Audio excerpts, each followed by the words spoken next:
दोस्तों, यह कहानी निर्मला की है, जिसने मेरे साथ ये सच्ची घटना शेयर की। वो बताती है कि इनकी फैमिली एमपी में नए नए शिफ्ट हुए।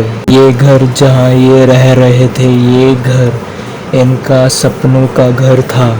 निर्मला का इस नए शहर में मन लग गया था। उसके यहाँ काफ़ी दोस्त बन गए थे। एक दिन निर्मला पौधे लगाने के लिए आंगन में मिट्टी खोद रही थी कि उसे एक किताब वहाँ दबी मिलती है, तो उसे वह उठाती है और अपने साथ अंदर ले आती है। निर्मला को किताबों का काफ़ी शौक था।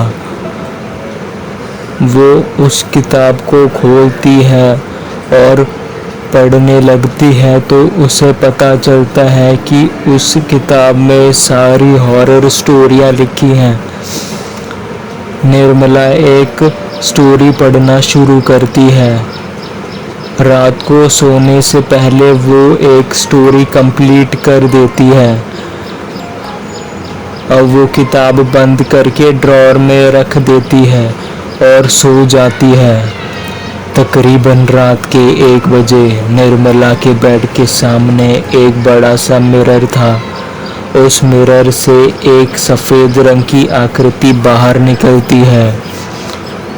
वो अब निर्मला के पैरों के पास आती है और धीरे से उसके पैरों को छूती है।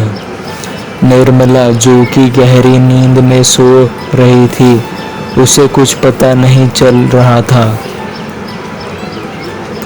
अब वो आकृति निर्मला के बॉडी के अंदर चली जाती है। अब निर्मला की बॉडी उस आकृति के वश में थी।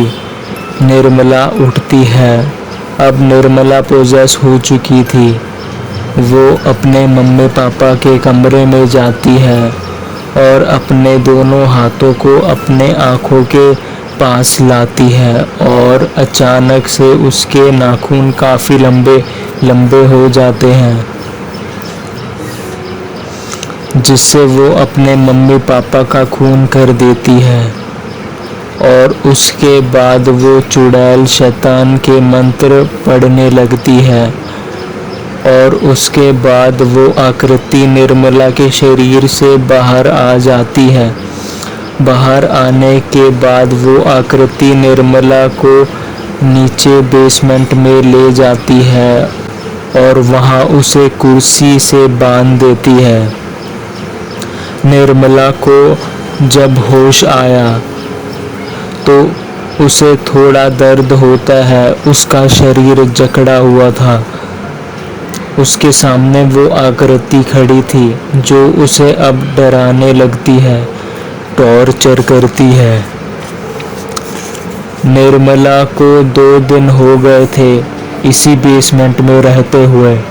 वो भयानक आकृति रोज रात को आती है, निर्मला को परेशान करती थी। एक दिन घबराई निर्मला किसी तरह अपने आप को उस कैद से छुड़ाती है और अपने मम्मी पापा के कमरे में जब वह जाती है तो वहाँ कोई नहीं था। वो पूरा घर छान मारती है पर उसे कोई नहीं मिलता है। सहमी हुई निर्मला अपने एक रिश्तेदार के घर जाती है और सारी बात बताती है। रिश्तेदार तुरंत पुलिस में निर्मला के माता पिता की गुमशुदगी की रिपोर्ट लिखवाते हैं और एक पहचान के पंडित को घर बुलाते हैं, जहां पंडित जी निर्मला से कुछ बातें पूछते हैं। और सब जानने के बाद वो लोग उस घर में जाते हैं।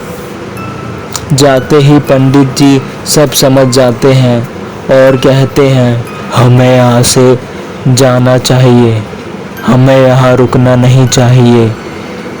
बाद में पंडित जी सब विस्तार से बताते हैं कि उस रात क्या क्या हुआ। निर्मला बिल्कुल टूट गई थी और बुरी तरह रोने लगी। तो दोस्तों ये थी आज की स्टोरी। आशा है आपको पसंद आई होगी। थैंक्स और प्लीज़ चैनल को सब्सक्राइब भी करें।